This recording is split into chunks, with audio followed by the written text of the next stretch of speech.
Buenas tardes, soy Manuela Martín, directora del diario Hoy de Extremadura. Quiero darles la bienvenida a esta nueva edición del Foro de Mercados Santander Hoy. Gracias por atender la invitación.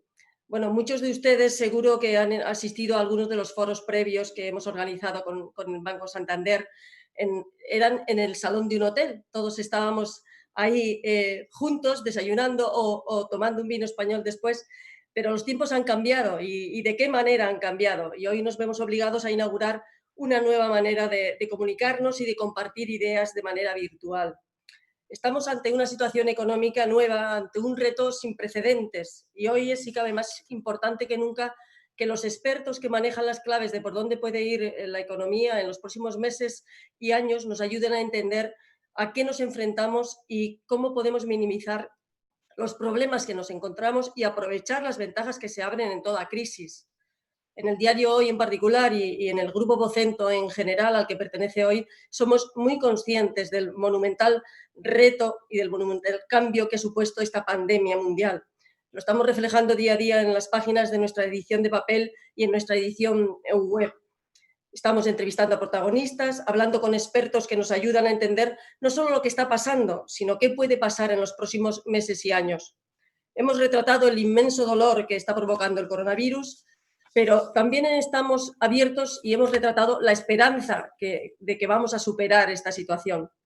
El virus nos ha cambiado de la noche a la mañana la forma de trabajar a todos, a los sanitarios y a los cuidadores especialmente, porque han tenido que hacer un esfuerzo sobrehumano para combatir la enfermedad en los hospitales y en las residencias de ancianos, a los servicios esenciales porque les ha puesto al pie del cañón en un momento difícil para mantener la maquinaria del país funcionando, para que pudiéramos comer, para que las cosas funcionasen, para que tuviéramos alimentos. Los medios de comunicación también formamos parte de esos servicios esenciales. En nuestro caso, somos responsables de que la información veraz y rigurosa llegue a los ciudadanos.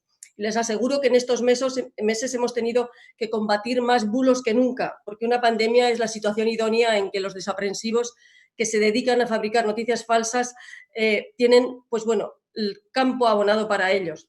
Un periódico como Hoy, implantado en toda Extremadura, eso también, es un termómetro de lo que está ocurriendo, de la sociedad extremeña. El termómetro de Hoy nos dice que la crisis ha sido y es tremenda, pero también apunta a que saldremos de ella. Y yo espero que lo hagamos con más fuerza. Debo confesarles que al principio de la pandemia, como seguramente del confinamiento sobre todo, yo era pesimista. O sea, estábamos en una situación que nunca habíamos vivido. Era, pues no sé, una pesadilla y nos sentíamos como boxeadores sonados, incapaces de saber dónde estábamos metidos. El paso de las semanas, sin embargo, me convenció de que no todo se iba a derrumbar. El teletrabajo que a muchas empresas hemos tenido que recurrir, que acostumbrarnos, yo creo que ha funcionado mejor de lo esperado. Yo le decía a mis redactores, bueno, estamos trabajando muy bien, estamos trabajando muchos en casa, saliendo a hacer noticias, pero después funciona. O sea, las herramientas tecnológicas que hoy tenemos nos permiten que el resultado de nuestro trabajo no dependa del lugar físico en que uno está. Y eso es muy bueno para sectores, pues, desde la prensa pues, a los sector financiero al que pertenece Santander. Yo no soy economista, por lo que no puedo presumir de tener datos que me permitan hacer previsiones ajustadas a qué va a pasar, que es lo que todos nos preguntamos, ¿no? Pero, bueno, tenemos ponentes que sí las tienen esa formación y supongo que esos datos. Yo, en todo caso, sí que tengo la sensación de que España en general y también Extremadura disponen de un capital humano preparado para superar la pandemia, no solo en el terreno sanitario, que por fortuna parece que estamos saliendo, sino también en el económico. No será fácil, pero estoy convencida de que lo lograremos. Creo que nuestro país cuenta con empresas y profesionales magníficos, o sea, que van a dar todo lo que tienen para encarar las dificultades y con inteligencia y coraje yo creo que podemos salir. Creo que la situación, y ustedes saben más de eso, de todas las personas que tienen formación o trabajo financiero, el sistema financiero español está mejor en estos momentos que lo que estaba en 2008 y eso es importante. El músculo, el esqueleto de las empresas españolas, extremeñas, también en cierto modo nos entrenamos con esa crisis. Entonces, yo creo bueno, quiero ser optimista y creo que veo razones para serlo. En todo caso, Aquí tenemos expertos, como ocurre en todos los foros, que nos van a iluminar un poco sobre ello. Tenemos la suerte de contar con Rami Abukair, el consejero delegado del Santander España, que nos va a intervenir después de Justiniano. Tenemos a 3 ponentes importantes, que son Beatriz Tejedor, Gerardo Puerta y Enrique Tiestos. Ellos les ayudarán a entender la nueva realidad y cómo debemos actuar ante ella.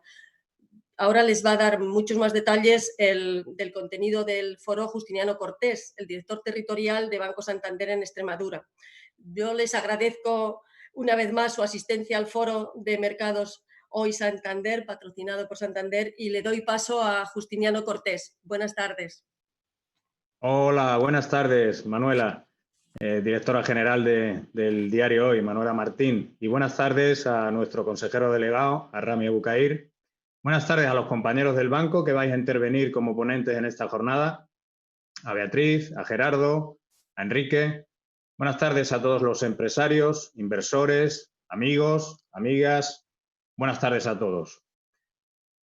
Para nosotros es un placer poder patrocinar y participar en el foro de mercados que ha organizado el Grupo Vocento a través de su diario de cabecera regional, el Diario Hoy. Y quiero, en primer lugar, pues agradecerles muy sinceramente y de corazón esta invitación, agradecerles que siempre cuenten con nosotros cada año para patrocinar un evento tan importante.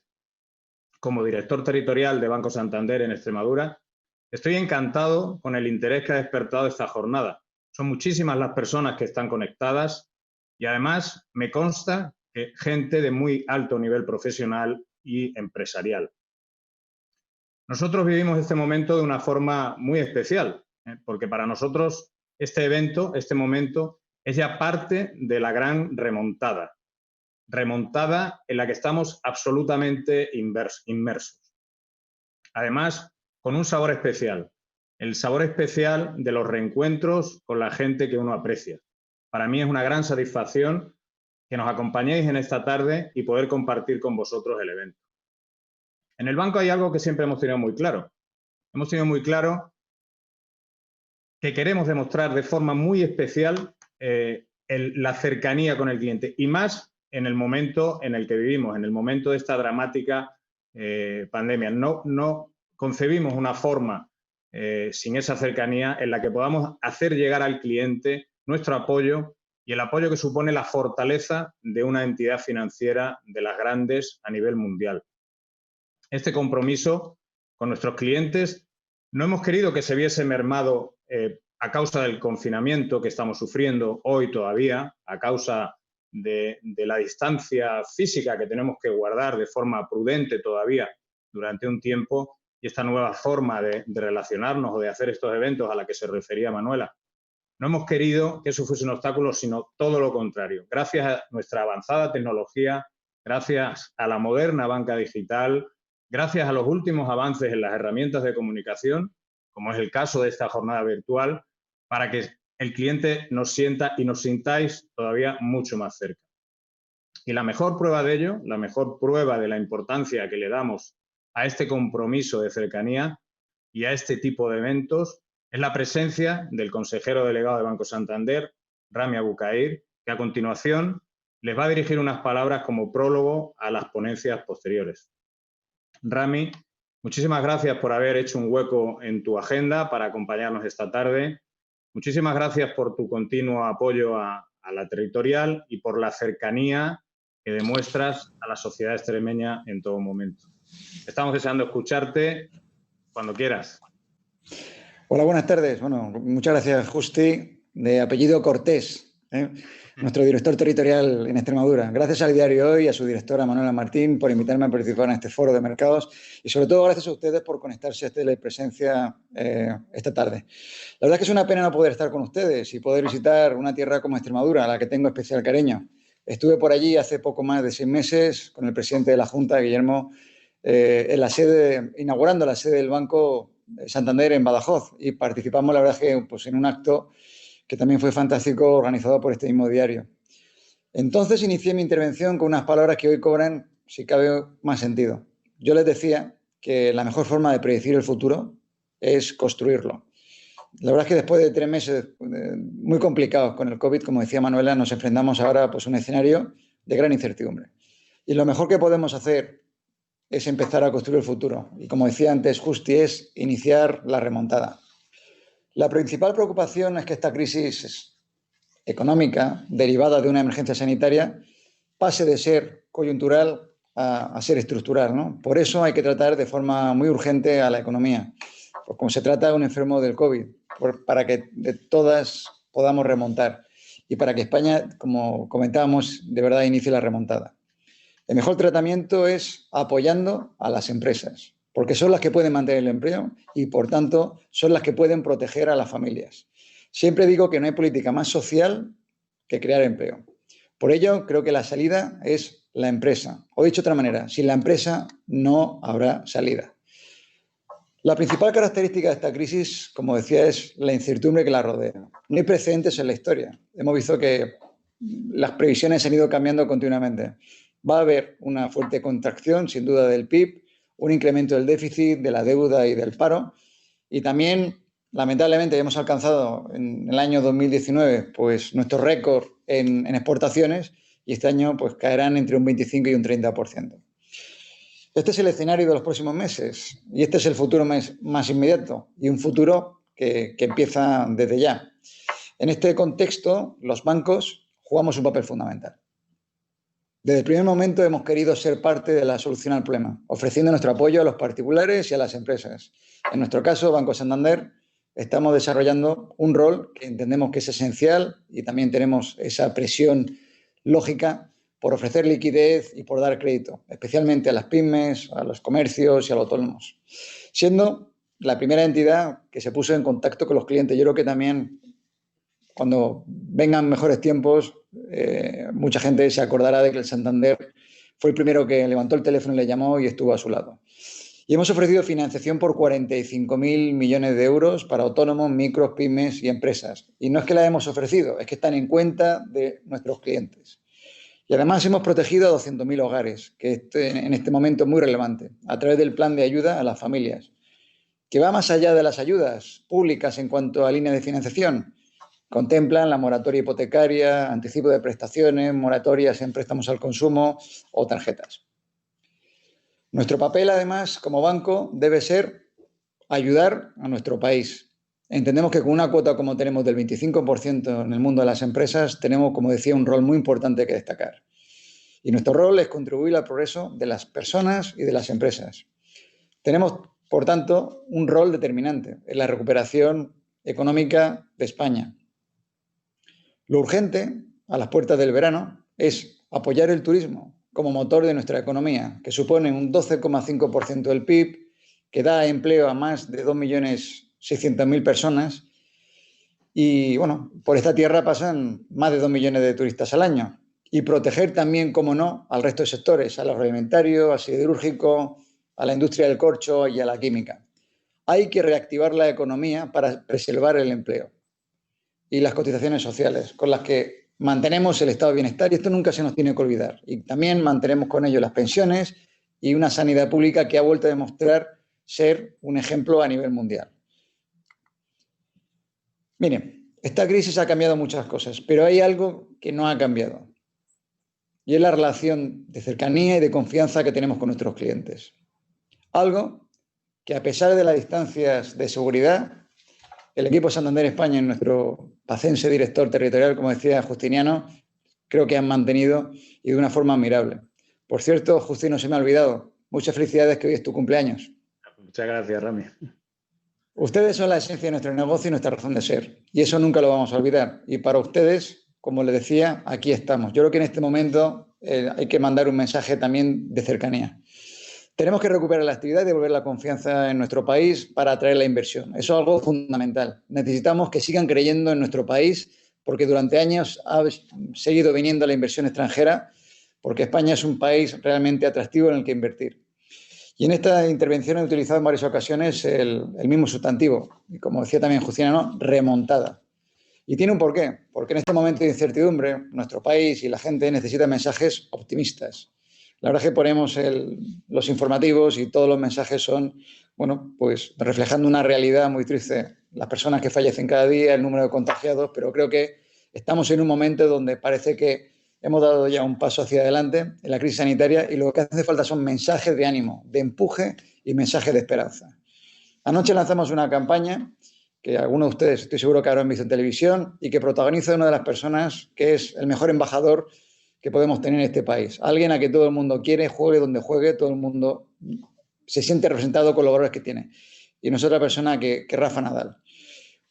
Un vídeo al que les invito a ver, porque yo creo que es un mensaje absolutamente optimista y un mensaje de creer en nuestro país, de creer en España.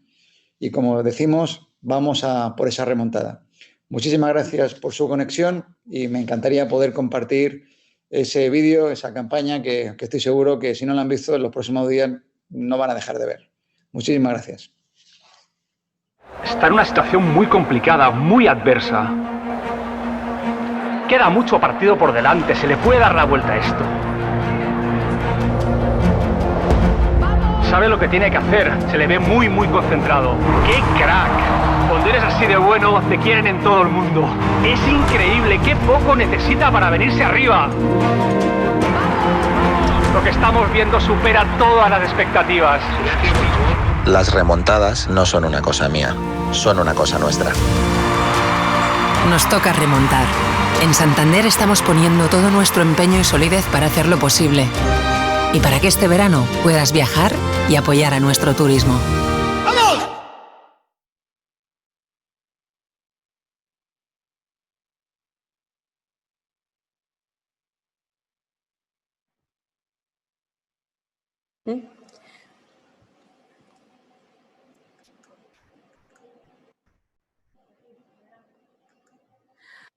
Bueno, pues buenas tardes.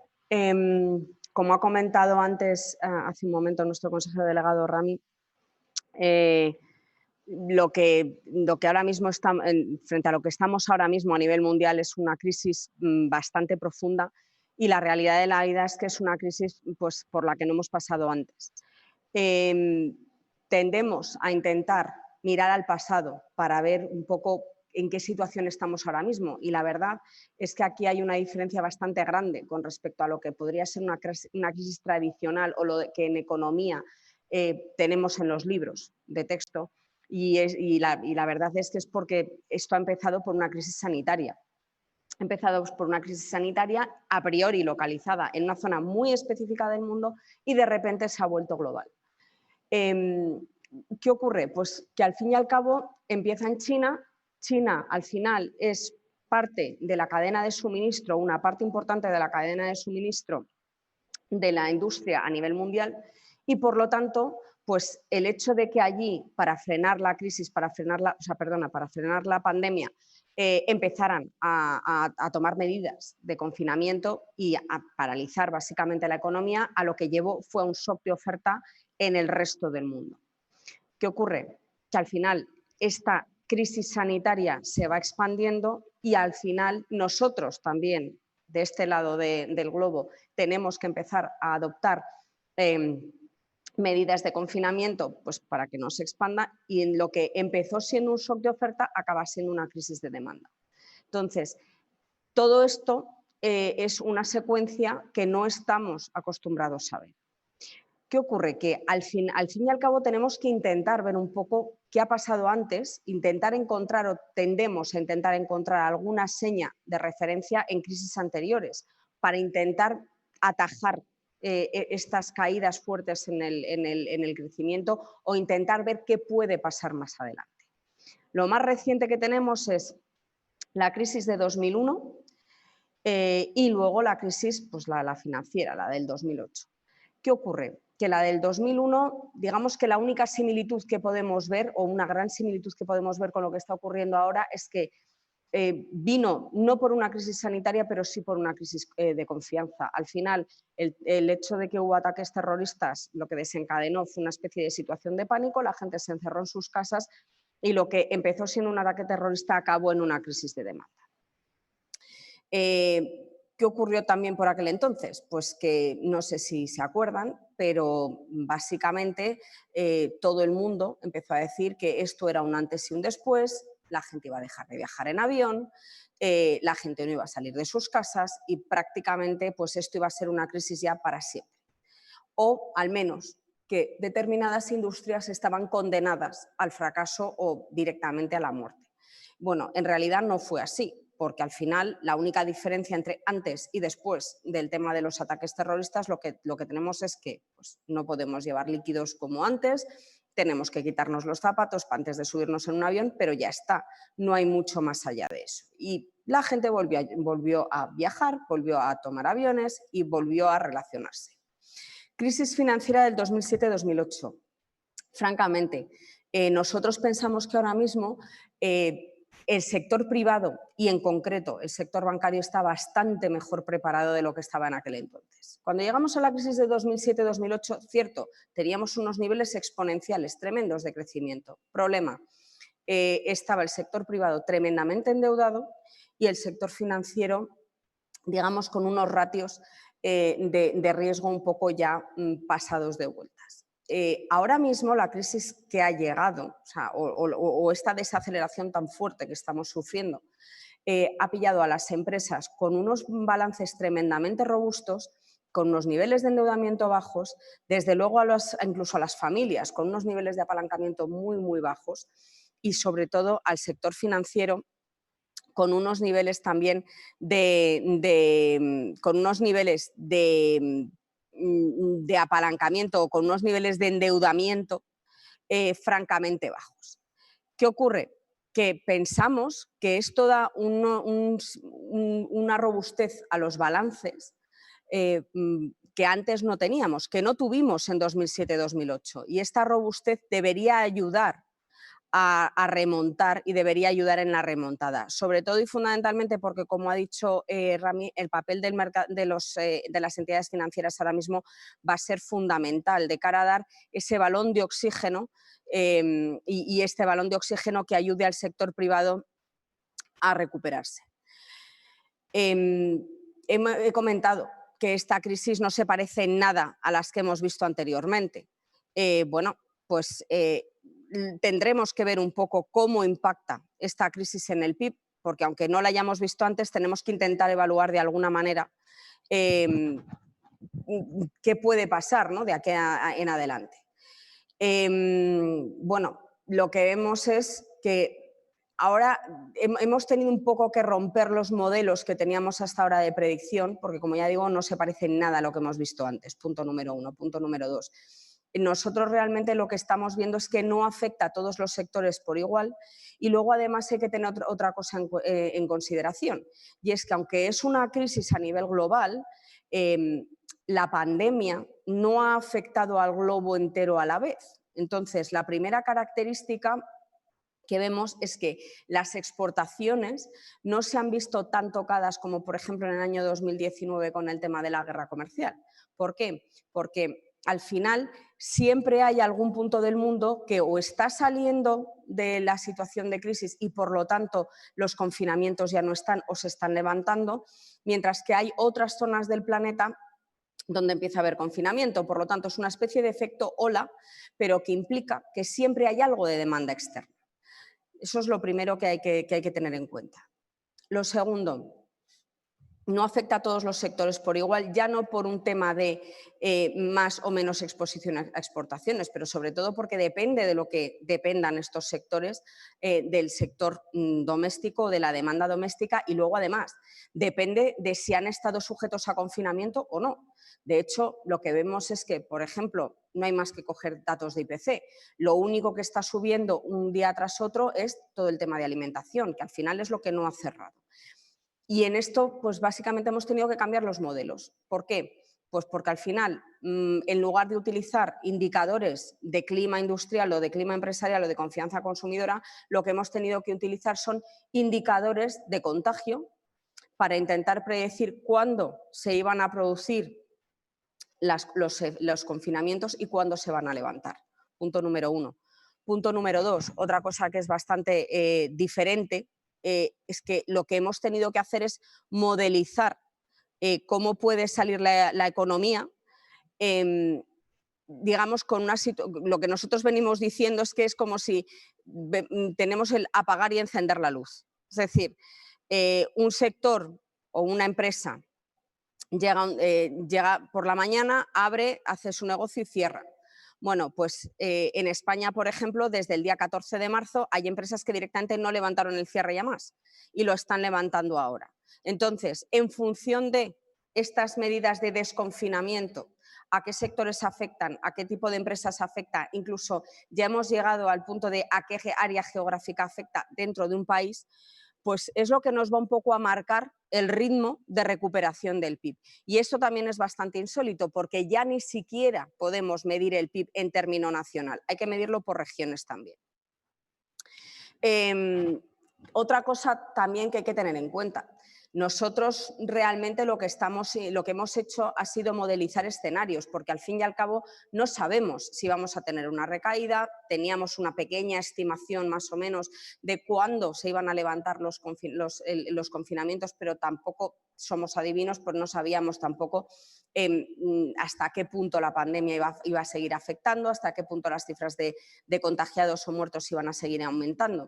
Entonces, lo que hicimos fue, hemos tenido que movernos en 3 escenarios. Un escenario 1, que es menos negativo, en el que la economía europea, por ejemplo, pues podría caer a tasas del menos 3,7 en el año 2020. Ese es el optimista. Un escenario central, en el que básicamente lo que veíamos eran caídas pues, en torno al 5,3, 5,5%, y luego el escenario negativo en el que las caídas pues, podrían superar tranquilamente el 9%. ¿Qué ocurre?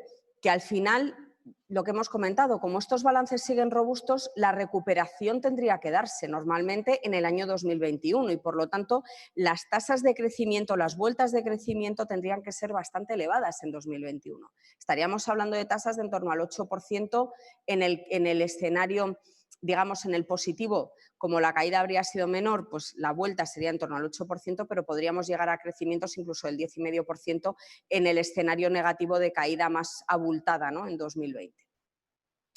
¿Qué pasa? Pues que vemos estas tasas de crecimiento en 2021, pero estas tasas de crecimiento no necesariamente quieren decir que los niveles vayan a volver a ser los que tuvimos a cierre de 2019. Y, de hecho, habrá sectores, ya he comentado al principio, que no podemos hacer una media y hacer un estándar. Habrá sectores que probablemente hasta finales de 2021 no se van a recuperar.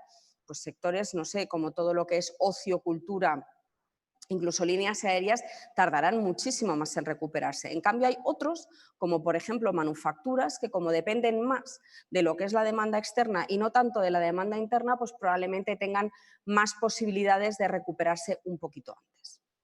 En todo este entorno, algo que desde luego está ayudando muchísimo es, por un lado, las políticas fiscales y, por otro lado, la política monetaria. Y aquí la verdad es que hay que dividirlo en 2 partes, ¿no?, por así decirlo. Por un lado tenemos políticas, lo que llamamos políticas puente, que es lo que está ayudando a los agentes sociales a pasar el trámite que estamos pasando, pasar la crisis y llegar al momento recuperación en un estado de forma que les permita efectivamente seguir sanos, seguir vivos. Y luego, por otro lado, va a haber o debería haber políticas de estímulo para que, una vez has llegado al final de este trámite o de este trance y llegas vivo, pues poder efectivamente despegar. De hecho, por ejemplo, ¿dónde empezó toda esta historia? En China. Pues aquí lo que estamos viendo es que, y esto ya son datos que no son estimaciones, son datos reales, lo que vemos es que ha habido una primera caída muy fuerte, por ejemplo, en los PMIs, tanto el de manufacturas como el de servicios, pero luego la remontada ha sido fuerte, especialmente, como vemos en el caso del de manufacturas, por lo que comentaba, no está solo sujeto a demanda interna, con lo cual se recupera antes. En Estados Unidos, el tema es que allá llegó la pandemia más tarde y, por lo tanto, la caída ha sido más tarde y la recuperación pues está siendo más tarde, está ocurriendo más tarde. Y aquí vemos también, pues tenemos por un lado horas trabajadas, que esto también es otra cosa curiosa. Como se están empleando medidas de ajuste en todo lo que es mano de obra que no pasan o intentan los gobiernos que no pasen por despedir a gente, sino simplemente reducir horas, pues lo que hemos visto también es que probablemente haya que dejar de mirar tanto el número de personas paradas y un poco mirar más horas trabajadas para ver realmente qué está ocurriendo con el empleo. Pero bueno, ya vemos pues, que aquí también en estos gráficos estamos también viendo que el repunte está ya iniciado, ¿no? Comentaba antes, una cosa son niveles, otra cosa son tasas. En este gráfico, por ejemplo, de Estados Unidos, lo que vemos es que la tasa más baja la vamos a tener en el segundo trimestre. Tenemos las recuperaciones de los niveles en función de los 3 escenarios en el gráfico de arriba a la derecha, y lo que vemos es lo que comentaba, que al fin y al cabo, en el escenario más negativo, pues probablemente no se llegarían a recuperar en 2021 los niveles que vimos en el cuarto trimestre de 2019, a pesar de que, como vemos en el gráfico de la izquierda, de arriba a la izquierda, pues las tasas de crecimiento serían muy abultadas en 2021. En la zona euro, bueno, pues aquí tenemos también PMIs de servicios y manufacturas, y me gustaría señalar que si se fijan en el gráfico de la izquierda, el PMI de manufacturas realmente ha llegado justo a los mínimos que ya hizo en la crisis anterior, mientras que el de servicios ha caído mucho más. Y el efecto de esto es ni más ni menos que el tema de depender más o menos de la demanda externa. Aquí tenemos en esta diapositiva, pues también me parece bastante relevante ver que prácticamente todos los países han llegado en el primer trimestre de 2020 a mínimos históricos, salvo Alemania. La gran diferencia entre Alemania y el resto de los países es que en Alemania las exportaciones son un 50% del PIB frente a en torno al 30% de la eurozona, frente a aproximadamente un 20 y pico % en el caso de Francia. Entonces, esto marca la diferencia también. Aquí, en cambio, en el caso de la zona euro, sí vemos que en cualquiera de los 3 escenarios, como vemos en el gráfico de la derecha, sí que tendríamos que llegar a recuperar los niveles de 2019 en 2021. Lo que pasa es que en unos escenarios tardará más que en otros. Voy a pasar directamente a España, porque sí pensamos que es relevante darnos cuenta del tema de las contribuciones abajo a la derecha. Y si se dan cuenta, realmente la parte de servicios es lo que está empujando hacia abajo la economía. Primero porque evidentemente es el sector que más pesa, pero luego también porque es el sector que más está sufriendo. También aquí, fíjense por ejemplo en el gráfico de arriba a la derecha, perdón, vemos demanda externa frente a demanda interna. Este gráfico lo que está marcando es, si se dan cuenta, lo que es las exportaciones netas prácticamente sí se han desacelerado, pero nada comparado con la demanda interna. Por eso, una vez más, cualquier país que esté más sujeto o que esté más expuesto a exportaciones lo debería tener más fácil. Y hay, por ejemplo, en el gráfico de abajo a la derecha vemos el tema de horas trabajadas en lo que es arte, entretenimiento u otros servicios, pues ya vemos que ha caído a plomo y esto pues le va a costar remontar, ¿no? Y llegamos a Extremadura y realmente Extremadura yo resaltaría sobre todo el gráfico de abajo a la derecha y es las diferencias de peso por sectores frente al resto de España. ¿Por qué? Porque vemos que Extremadura, por ejemplo, está mucho más expuesto a agricultura que España como país. Y si nos fijamos en el gráfico justo de arriba, el que está arriba a la derecha, lo que vemos también es que esto le debería dar un cierto aire, por así decirlo, defensivo, porque precisamente el sector agricultura es de lo que menos ha sufrido. Sí que por otro lado, bueno, pues tenemos el tema de los servicios que sí que pesa un poquito más y ahí pues tendría un poco el punto negativo. Y básicamente esto sería todo por mi parte. Doy paso a Gerardo, que es nuestro jefe de Asset Allocation. Pues muchas gracias, Beatriz. El trabajo de alguien como yo en temas de Asset Allocation es intentar traer toda la información macro que recibimos de equipos como el de Laura e intentar poner las cosas en valor en los mercados, saber cuánto valen las cosas a raíz de toda esta información, ¿no? Y yo les diría que yo de las primeras cosas que aprendí cuando empecé a hacer este negocio, y recuerdo siendo bastante jovencito que me lo decían, que los mercados son máquinas de descontar futuro. Nunca descuentan pasado y pocas veces descuentan presente. Entonces yo siempre creo que cuando nos aproximamos a los mercados hay que pensar más hacia adelante que hacia atrás. Si se fijan, yo creo que para explicar un poco esta afirmación, en el gráfico que están viendo, en la parte derecha de la presentación, ahí pueden ver dos líneas. La línea gris, el famoso VIX, este índice que unos llaman del miedo, que al final es un reflejo de la volatilidad de los mercados, y la línea roja es la evolución de la pandemia medida de una forma un poco peculiar. Es el porcentaje de población mundial que vive en países donde estaba creciendo las tasas de contagio por encima del 10%. Fíjense que muchas veces se dice que los mercados viven fuera de la realidad. No, no, no. Los mercados viven absolutamente en la realidad. Lo que pasa es que muchas veces van por delante. En ese momento, este índice del miedo marcó pico justo cuando se estaba haciendo pico en términos de aceleración de la pandemia. ¿Por qué? Porque era un factor absolutamente desconocido para nosotros. Ahora mismo ya lo que los mercados están pensando es más allá. Están pensando en si esa remontada que comentábamos antes existe, si no existe, y yo les diría que es muy importante pensar un poco qué puede ocurrir. Comentábamos antes el impacto de las medidas de confinamiento, y yo les diría que si piensan ustedes hacia adelante, en nuestra opinión, debiera ser muy difícil que volviéramos a tener unas medidas de confinamiento tan duras como las que hemos vivido. ¿Por qué? Porque, por un lado, seguramente, y entraremos luego un poco más en detalle con eso, se conoce más la pandemia, conocemos más la forma de protegernos de ella, pero segundo, desde el punto de vista económico, las medidas de confinamiento son extremadamente difíciles para la economía y eso hace al final que se lastre mucho más, se genere desempleo y se genere pobreza de largo plazo.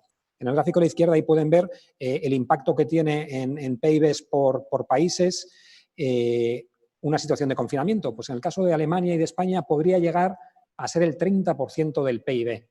Fíjense, en una economía como la española, que se deja de producir el 30%, ese 30% menos de producción no puede soportar todo el gasto social, no puede soportar muchas de las cosas que un poco mantienen un estado de bienestar. Con lo cual, seguramente pensando a futuro, hay que pensar que medidas de confinamiento tan estrictas como las que hemos vivido no debieran producirse en situaciones normales. Y un poco en este pensamiento a futuro de los mercados, el gran debate que está habiendo ahora es si va a haber una segunda ola o no. Y si hay una segunda ola, ¿de qué tamaño sería? En esta transparencia les hemos un poco puesto factores a favor o en contra de esa segunda pandemia, pero yo les diría que en un primer momento nosotros estamos mucho más pensando en situarnos en la parte de la izquierda, de la presentación, donde creemos que es difícil que vayamos a ver un segundo brote de la pandemia y que afecte tanto a los mercados. ¿Por qué?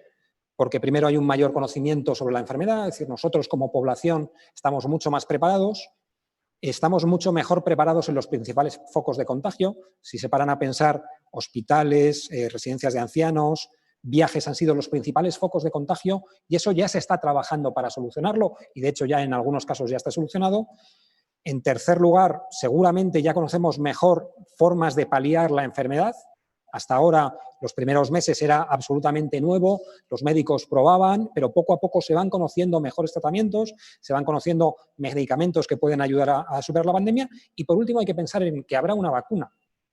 2021, 2022, pero esa vacuna nos va a llevar a una normalidad. Y aquí yo no quiero decir nueva normalidad, sino a una normalidad. Y ahí es un poco donde los mercados están empezando a pensar en eso y por eso estamos viendo estos movimientos en las últimas semanas tan positivos en los mercados. Evidentemente existen factores que podrían llevarnos a una repetición de la pandemia, pues como son la relajación de nuestros propios comportamientos, la falta de inmunidad de grupo, que puede coincidir con una gripe estacional y puede esconderse el virus o que puede mutar. Pero es cierto que nosotros cada vez estamos pensando más en esa parte izquierda del gráfico donde creemos que seguramente si existe una segunda oleada va a ser mucho menor. Entonces, esto es un poco referido a la enfermedad. Si se paran también un poco a pensar y piensan en qué es lo que ha producido esta pandemia y estas medidas de confinamiento, las medidas de confinamiento realmente lo que han hecho es que el mundo deje de producir caja. Los negocios se cerraban, no había ventas, no teníamos caja y eso generaba pues muchísimas tensiones. ¿Eso cómo se refleja? Pues realmente si se fijan en el gráfico de la izquierda, ahí lo que ven ustedes es que se produce, en ese gráfico que estamos viendo, spreads de crédito, se produce un salto brutal de los spreads de crédito.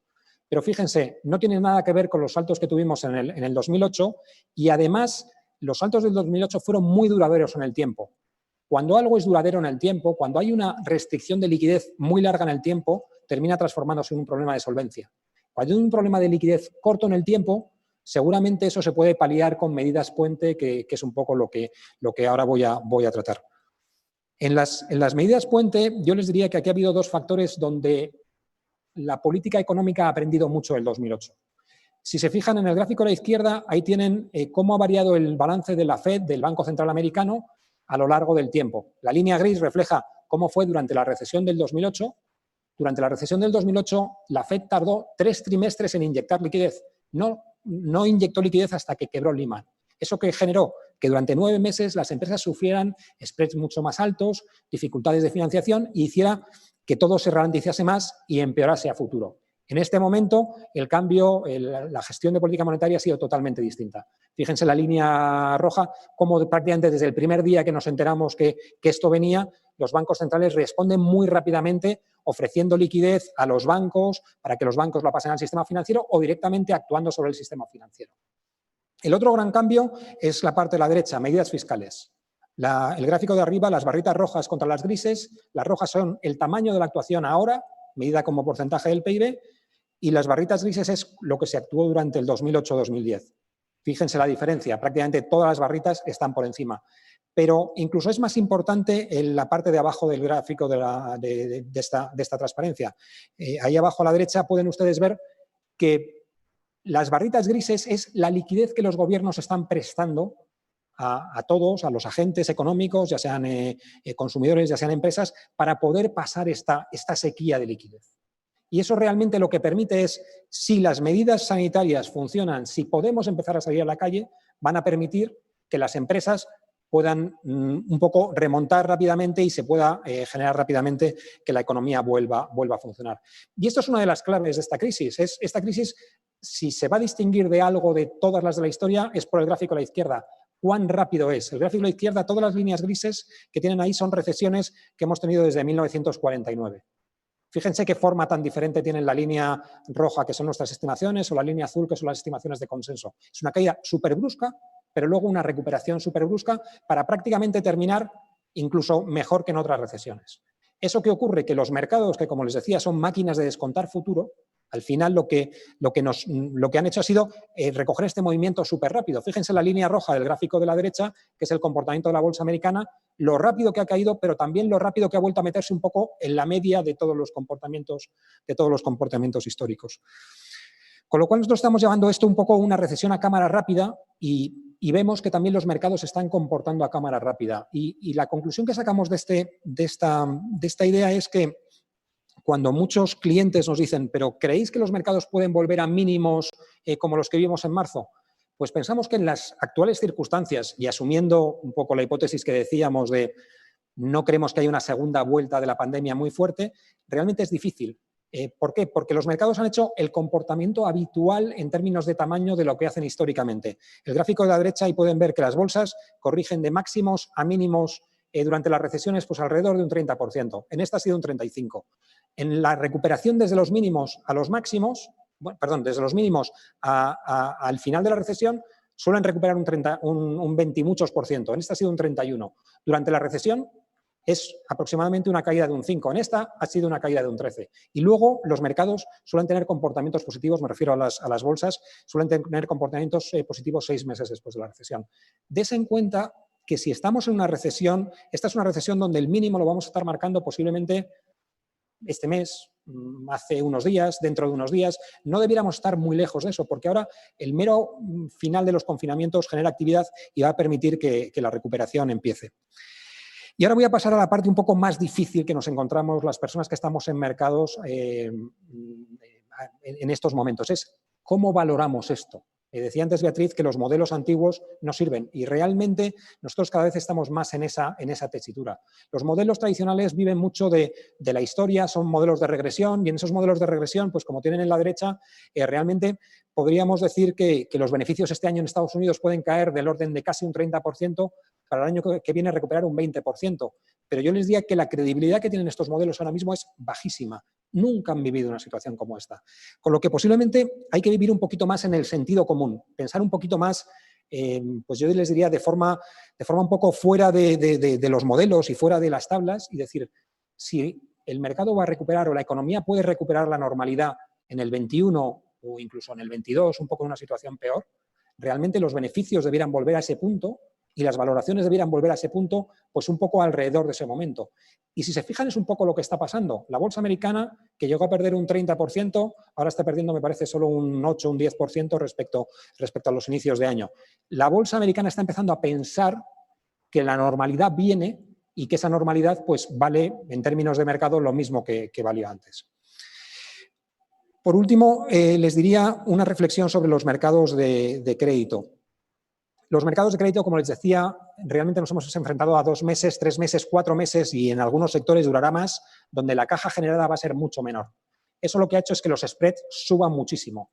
Pero aquí es donde la política monetaria ha actuado de forma muy intensa y donde ha controlado bastante. Y nosotros la verdad es que vemos que en muchos de los activos, bajo esta hipótesis o esta premisa de esperar una cierta normalización de aquí a los próximos trimestres, son spreads atractivos. Nosotros, entre ellos, la verdad es que estamos viendo que los spreads de países emergentes en divisas fuertes pues nos resultan bastante interesantes, que es el gráfico que tienen a la derecha.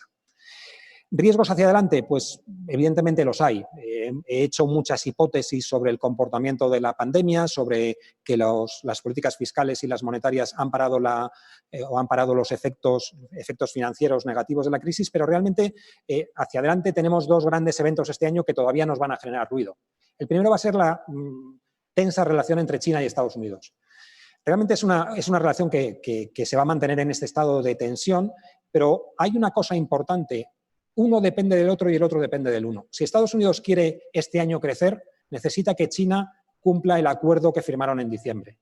Ese acuerdo que China firmó en diciembre implica un 0,6% de crecimiento de PIB para Estados Unidos. Implica creación de empleo, implica que el entorno agrícola, las empresas agrícolas puedan exportar. Con lo cual vemos muy difícil que Estados Unidos tense tanto la situación como para que esto se rompa. El segundo factor de riesgo son las elecciones americanas. Siempre que nos enfrentamos a elecciones americanas, nos enfrentamos a posibles cambios de política económica y a ruido. Y efectivamente este ruido, pues las elecciones son en noviembre, pues seguramente a la vuelta de verano estaremos un poco en esta situación de ruido. Por último, y es muy importante para mercados, es el saber dónde está situado el mercado. Está el mercado optimista, está el mercado pesimista, y yo les diría, y es la conclusión de estos 2 gráficos, fíjense, por ejemplo, en la línea roja del gráfico de la izquierda, que está muy abajo. Eso indica para nosotros que el posicionamiento hacia activos de riesgo de los mercados ahora mismo es bastante bajo, es históricamente bajo, y lo normal es que si las noticias van poquito a poco a mejor, el posicionamiento se normalice y, por tanto, ayude un poco a que los mercados tengan buen comportamiento. Y, por último, una pequeña reflexión desde un punto de vista de estrategia. Yo les diría que la política monetaria está alterando mucho los mercados financieros. Los está alterando mucho en el sentido que compra activos y hace que esos activos, pues que en situaciones normales estuvieran mucho más tensionados, dejen de estar tensionados. Eso tiene una ventaja a efectos de gestión de inversión, que ahora mismo tenemos un tipo de activos que nosotros llamamos apadrinados, los que los bancos centrales compran, y un tipo de activos que llaman huérfanos. Pero el valor que hay en estos activos apadrinados está sujetando al valor de los activos huérfanos. O dicho de otra forma, que las autoridades estén comprando crédito, implícitamente lo que están haciendo es bajando las tasas de descuento de activos como renta variable o como renta fija emergente. Con lo que yo les diría que un poco lo que hay que aproximarse es a esta matriz de una forma un poco en función del perfil de riesgo de cada uno. Es cierto que pensamos que hay que estar moderadamente optimista en mercados de riesgo, pero todo depende del perfil de riesgo de cada uno. Si uno tiene un perfil de riesgo relativamente bajo, debe estar más metido en los activos de la derecha, en esos activos apadrinados, y si tiene un perfil más arriesgado, pues tiene que empezar a intentar ver las oportunidades que puede haber en la parte de la izquierda. Y sin esto, pues dejo más a mi compañero para que siga con la presentación. Enrique, te cedo la palabra. Muchas gracias. Muchas gracias. Muy buenas tardes, Extremadura. Buenas tardes, compañeros de la Territorial de Extremadura. Buenas tardes, clientes, amigos del diario Hoy. Pues efectivamente, ahora hemos llegado a la parte final del foro. Durante los próximos 10 minutos va a ser la parte más práctica, ¿vale?, del foro, y vamos a hacer hincapié un poco en cómo convertir toda esta incertidumbre que estamos viviendo en el contexto actual de mercado, ¿vale?, cómo vamos a trasladar esa incertidumbre desde el área de mercado del Banco Santander a una certidumbre en el largo plazo, también en el medio plazo, a través de soluciones, ¿vale? A través de soluciones que gestionaremos a través de 3 principales riesgos que dividiremos en 3 bloques, que es el bloque de tipo de interés, el bloque de la liquidez, ¿vale? Y de la divisa, el tipo de cambio. Por la parte de tipo de interés hablaremos un poco de cómo gestiona la deuda. Por la parte de la liquidez, pues oye, es verdad que hoy por hoy hay ciertos activos que antes no eran muy rentables y que ahora sí que lo son, ¿vale? También es verdad que con la volatilidad que hemos vivido en las últimas semanas, pues quizás somos un poco más prudentes y buscamos más preservar el capital, ¿vale? Para eso tenemos hoy encima de la mesa soluciones para nuestros clientes del Banco Santander de Extremadura. Y luego, por supuesto, por la parte de la divisa, que quizás requiere una gestión más activa, más del día a día, ¿vale? Veremos soluciones que nos permitan conseguir niveles de compra de divisa muy interesantes, porque también es verdad que hemos vivido cierta volatilidad en el mercado de divisa, principalmente en el mes de marzo, ¿vale? Todo esto lo vamos a ver primero por la parte de la gestión del tipo de interés. Antes de empezar con la parte de tipo de interés, yo creo que tenemos que partir de una situación que se está dando actualmente, ¿no? Que hemos visto cómo en los últimos 2 meses los tipos de interés a corto plazo han subido de forma considerable. Es decir, ha habido un atensionamiento de los tipos de interés a corto, del Euribor en este caso, porque si recuerdan, y aunque muchas veces no nos fijamos, el Euribor 12 meses estaba a mediados de marzo en el menos 0,36 y hoy lo tenemos en el menos 0,07%, ¿no? Esto acompañado a que los tipos de interés a largo plazo han caído considerablemente y todavía están en niveles bastante bajos, no los mínimos históricos que vimos en el 2016 o posteriormente, pero es verdad que seguimos teniendo tipos de interés a largo plazo todavía a niveles muy bajos, ¿no? Yo creo que al final esto nos permite poder dar soluciones a los clientes del Banco Santander siempre basándonos en 3 premisas que seguiremos en el resto de bloques, en el bloque de la liquidez y en el bloque de la parte de la divisa, que son la certidumbre en el largo plazo, la reducción de los costes en el corto plazo y, por supuesto, en la parte de tipo de interés es muy importante eliminar el riesgo del Euribor. El ejemplo que voy a poner a continuación es un ejemplo que hemos cerrado con clientes, que estamos cerrando con clientes y yo creo que es importante contarlo y exponerlo, ¿no? Tenemos un caso de un cliente que tenía una financiación a Euribor más un diferencial. Este cliente tomó la decisión en su determinado momento de cubrir el riesgo de tipo de interés con un swap, que lo cerró, lo fijó en el 0,71 y que le quedan todavía 3 años de vida a este swap.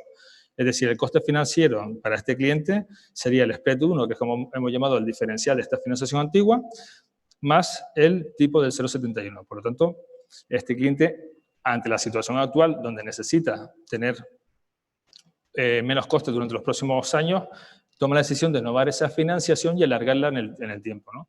Lo que hemos hecho es adaptar ese spread de crédito a la nueva situación de mercado, donde el banco analizará pues, al sector al que pertenezca y la calidad crediticia del cliente, y lo que sí nos permite abaratar de forma considerable la situación actual de mercados es que ese swap de tipo de interés que tenía en el 0,71 se lo hemos podido reducir a niveles del 0,39, casi a la mitad, ¿vale? Es decir, yo creo que aquí el cliente en este caso está obteniendo un ahorro por la parte de mercados, por la parte del coste del Euribor del 50%. Yo creo que esto es una oportunidad que hoy por hoy estamos viendo que se puede realizar en aquellas operaciones que tengamos vivas. Y luego, por otro lado, es verdad que nos hemos dado cuenta la necesidad, ante las crisis que hemos vivido anteriormente, de atesorar deuda. Y ahora es verdad que muchas compañías y también muchos particulares pues hoy están modificando sus condiciones de financiación o están solicitando nueva deuda. En este caso, la oportunidad que estamos viendo en el mercado es conseguir fijar para los próximos 5, 7, 10 años, ¿vale? Fijar el Euribor en términos muy próximos al 0%. En este caso hemos puesto un ejemplo del 0,11% a los próximos 7 años o del 0,18% en los próximos 10 años. Esto, lógicamente, irá modificándose en función de la evolución del mercado, pero hoy por hoy aproximadamente son los niveles en los que nos estamos encontrando. Insisto que es muy importante siempre la certidumbre en el largo plazo, la reducción de costos en el corto plazo y, por supuesto, siempre eliminar riesgo Euribor, que es lo que realmente puede encarecer o abaratar el coste de mi financiación, ¿vale? El segundo bloque, y creo que también bastante importante, es el bloque de la parte de la liquidez, la parte de los ahorros, ¿vale? La liquidez que tienen las compañías y el ahorro que tienen también los particulares. Esta presentación no va dirigida solamente a las grandes empresas o las empresas de la territorial de Extremadura. Esta presentación va dirigida desde el cliente particular que tenemos las oficinas del Banco Santander a las grandes empresas que trabajan con el Banco Santander, ¿no? Hay que entender que la volatilidad en los mercados de renta variable ha sido muy alta. Hemos visto que los principales índices han caído más de un 38%. Y al final, pues oye, también hemos visto cómo la renta fija, pues las primas de riesgo de las principales economías periféricas de la zona euro, pues también hemos visto cómo han crecido de forma importante, ¿no? Estas últimas semanas a raíz de esta crisis sanitaria que hemos vivido, que al final pues ha hecho que los mercados se hayan movido en todos los sentidos. Aquí volvemos con las tres premisas que hemos comentado en el bloque de los tipos de interés, ¿no? Es la certidumbre, el riesgo siempre limitado. Desde el área de mercado del Banco Santander podemos ofrecer alternativas de inversión donde siempre tenemos conocimiento del riesgo que cada cliente, en función de su perfil, pueda o quiera asumir, ¿vale? La rentabilidad con cupones atractivos es muy importante también, que lo que nos demandan los clientes que sean alternativas de inversión donde puedan obtener una rentabilidad atractiva y, por supuesto, siempre contando con la garantía de Banco Santander. La primera de las alternativas es una alternativa de inversión que es con capital 100% garantizado, se puede contratar desde un plazo de 1 año hasta un plazo de 5 años y principalmente lo que se le paga al cliente de rentabilidad es el Euribor más un diferencial. En función del plazo, el diferencial puede llegar desde los 15 puntos básicos hasta los 90 puntos básicos, ¿vale? Cuanto más plazo, lógicamente, pues más diferenciales podríamos pagar.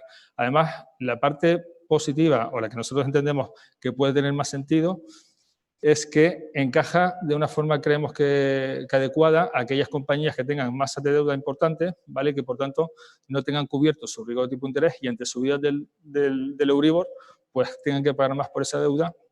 Pero, sin embargo, para la liquidez que tengan invertida, si sube el tipo de interés, recibirán por este caso, pues recibirán una rentabilidad superior, ¿vale? Que hace como de cobertura natural de esa deuda, ¿vale? Lógicamente, para aquellos clientes que hayan tomado la decisión de cubrir en el bloque 1 el riesgo de tipo de interés, pues tienen el mejor de ambos lados. Luego, otra alternativa que también sirve para cliente particular como para grandes empresas es una nota 100% garantizada también. Estamos hablando que estos dos primeros casos y ejemplos que estoy poniendo son para clientes que tengan un perfil ahorrador, ¿vale? Ya que preserva el capital, estamos hablando de capital 100% garantizado, es una nota a 5 años que podemos contratar desde un importe mínimo de 10.000 euros, ¿vale?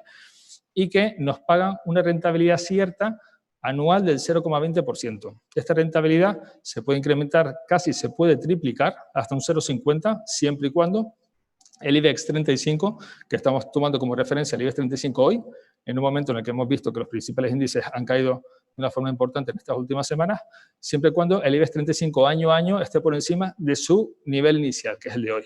¿Vale? Es decir, que la probabilidad de que ese cupón del 0,20 se vea incrementado del 0,50 es una probabilidad relativamente alta. Yo, además, en esta nota garantizada, que además hemos sacado con mucho esfuerzo, mencionaría que una parte, 5 puntos básicos de esta nota, irán destinadas a un fondo solidario que ha creado el Banco Santander para ayudar para la lucha del COVID-19. Entonces, yo creo que al final tiene ese componente solidario y la tenemos en comercialización hasta el próximo 12 de junio. Os animo a que preguntéis a vuestros gestores, que preguntéis a gestor de banca privada, gestor de la oficina, de empresas, a quien sea, para que os pase información de esta nota que tendremos hasta el próximo 12 de junio. Finalmente, tenemos una alternativa de inversión que tiene ya un perfil para un inversor que esté dispuesto a asumir una parte del capital en riesgo. Es verdad que es una parte no muy grande, pero sí es verdad que se puede un poco obtener una mayor rentabilidad a cambio de asumir algo de riesgo. Esta alternativa es una alternativa que el 90% del capital invertido, el 90% se le devuelve al cliente a los 6 meses de la contratación, es decir, en el mismo año, si la contrata ahora en el mismo año, recibiría el 90% de la inversión con un cupón del 3,40% TAE. Esa parte la recibe en el momento, a los 6 meses del momento de la contratación. El otro 10% es a 1 año con posibles ampliaciones hasta un máximo de 5, ¿vale? Lo que hemos hecho para pagar cupones a este 10% del capital, que puede ir hasta un máximo de 5 años, es crear una cesta de valores europeos, donde hemos tenido en cuenta Telefónica, hemos tenido en cuenta Total y hemos tenido en cuenta Bayer, ¿vale? Y nos pagará un cupón del 3% si los 3 valores, y tienen que ser los 3 valores, están por encima de su nivel inicial, ¿vale? Como están cotizando ahora. Si dentro de un año estos 3 valores están por encima, sencillamente el producto se cancela, devuelve el 10% del capital y nos paga un cupón del 3%. Si hay uno de los 3 valores que estuviese por debajo de su nivel inicial, nos iríamos a un segundo año. En el segundo año volveríamos a revisar cómo están los 3 valores y si uno de ellos estuviese por debajo, ¿vale?, nos iríamos a un tercer año y así sucesivamente. Si los 3 valores estuviesen por encima, paga un cupón del 6%, que sería el 3% del primer año que no lo pagó, más del 3% del segundo año. Finalmente, en el quinto año, lo único que vamos a hacer es comprobar, ¿vale?, comprobar cómo están esos 3 valores. Si no han caído más de un 25%, el peor de ellos, ¿vale?, lo que haría esta alternativa sería pagar el cupón del 15%, que es el 3% acumulado en los últimos 5 años, y devolvería ese 10% de capital, que era el que nos quedaba invertido en el producto. En el caso de que haya alguno de ellos que esté por debajo de ese 25%, directamente lo que pasaría a ocurrir aquí es que se podría perder punto a punto lo que haya caído ese subyacente. De todas formas, yo creo que la forma más sencilla es acudir a la sucursal de Banco Santander, preguntar a vuestros gestores por la información del producto y que os lo comenten. Pero si os dais cuenta, todo lo que hemos comentado en este apartado, en este bloque de liquidez, siempre lo que tenemos en cuenta es certidumbre, riesgo limitado, rentabilidad, cupones atractivos y la garantía siempre de Banco Santander, ¿vale? Y finalmente, el último de los bloques, y no menos importante, yo creo que es el de la gestión de la divisa. La gestión de la divisa que principalmente las empresas, pero también es verdad que a nivel de banca privada, a nivel de particulares en algunos casos, pues supone una gestión y una volatilidad muy alta. Hemos vivido durante muchísimo tiempo una volatilidad baja con lo que es el euro-dólar, que es principalmente el par de divisas más frecuente, más utilizado por nuestras empresas, pero a raíz de todo lo que hemos vivido en estas últimas semanas, esa volatilidad ha crecido bastante, ¿no? Y también, además, hemos visto cómo, y ahí el banco tiene una presencia importante, como las principales divisas LATAM, ya sea el peso mexicano, ya sea el real brasileño, se han depreciado una barbaridad, un 35% en estas últimas semanas, ¿no?, en este último año. Y yo creo que al final esto nos puede crear una oportunidad en determinados casos, que es lo que os vamos a poner como ejemplo en este caso. Si os dais cuenta, también hemos tenido 3 premisas muy importantes, ¿no?, que es mitigar la incertidumbre. O sea, lo que hacemos en el área de mercado del Banco Santander es eliminar esa incertidumbre para las empresas y convertirlas en certidumbre, ¿no? Buscar alternativas con coste cero, es decir, que no suponga un desembolso a la hora de contratarlo, y mejorar el tipo de cambio de mercado, ya sea de un seguro de cambio, ¿no? Os ponemos un ejemplo de un caso que hemos cerrado con un cliente. Es verdad que esta mañana, a raíz de la noticia que ha salido de las ayudas por parte de Bruselas, de esos 750.000 millones de euros, el euro-dólar esta mañana lo hemos visto cotizando a niveles de unos 10,30 aproximadamente. Luego, cuando me he venido a las instalaciones del banco, pues he visto que ya se estaba relajando. Pero bueno, estos niveles más o menos están cotizados con un spot del 1,09, y donde podemos ver que el cliente puede llegar a comprar a 3 figuras mejor que como está el spot actualmente, ¿vale? En este caso, euro-dólar, ¿no?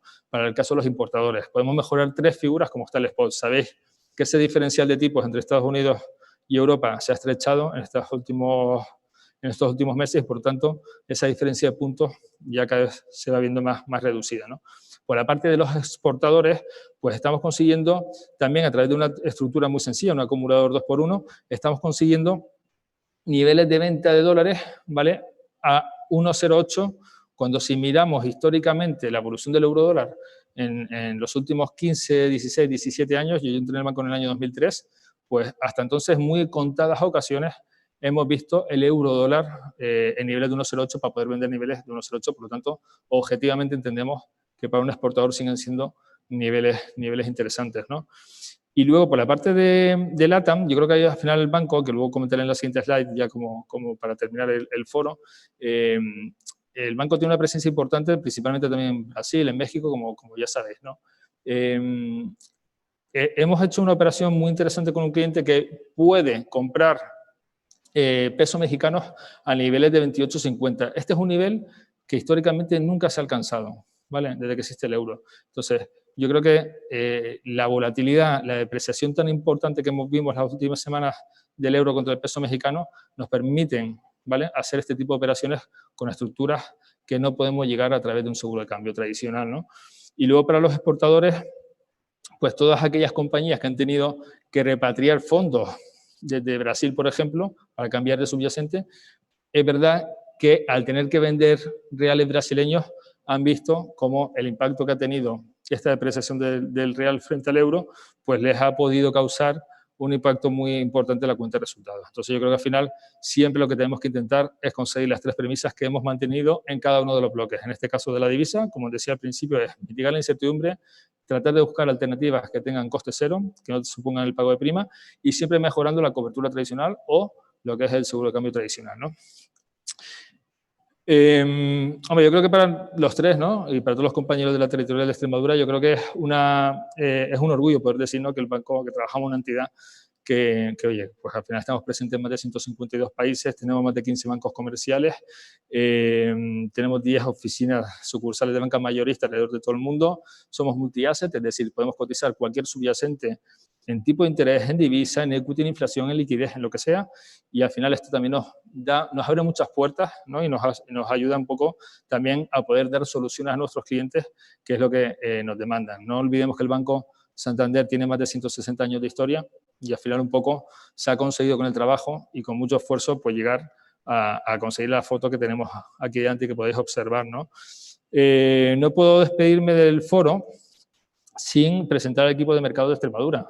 Extremadura tiene un equipo compuesto por 6 compañeros que damos servicio y damos soluciones a nuestros clientes, ¿vale? Son 6 compañeros donde uno de ellos está presencialmente, Ana Gallego está presencialmente en Badajoz, está presencialmente en la territorial, en Extremadura, y luego tanto Vicky como Teresa, Javier, Cayetano y yo estamos presentes en la sala de mercados en Boadilla del Monte, aquí en Madrid, ¿no? Que viajamos, vamos a visitar las territoriales, estamos con clientes y estamos deseando pues, que llegue ese momento, ¿no? Con esto termino. A ver, el entorno en el que nos encontramos no lo podemos cambiar, pero sí es verdad que en el banco nos hemos adaptado a cualquier situación difícil que nos hemos encontrado, ¿no? Yo creo que llevamos trabajando desde casa pues ya 2 meses, todos los compañeros del banco. Hemos mantenido el mismo nivel de exigencia que cuando estamos en oficina, estábamos en servicios centrales y es un poco lo que podemos hacer, ¿no? A mí me gustaría agradecer al Diario Hoy la organización del evento, a los compañeros de protocolo, de relaciones institucionales, a las compañeras de marketing, la excelente coordinación y lo que sí nos gustaría es poder realizar el próximo año este mismo evento presencialmente, como lo hicimos el año pasado, en la territorial de Extremadura y, por supuesto, que hasta que ese momento llegue vamos a seguir hablando por teléfono, como lo estamos haciendo, vamos a seguir haciendo Teams, haciendo call y solamente desearles que tengan una muy buena tarde y hasta pronto. Muchas gracias.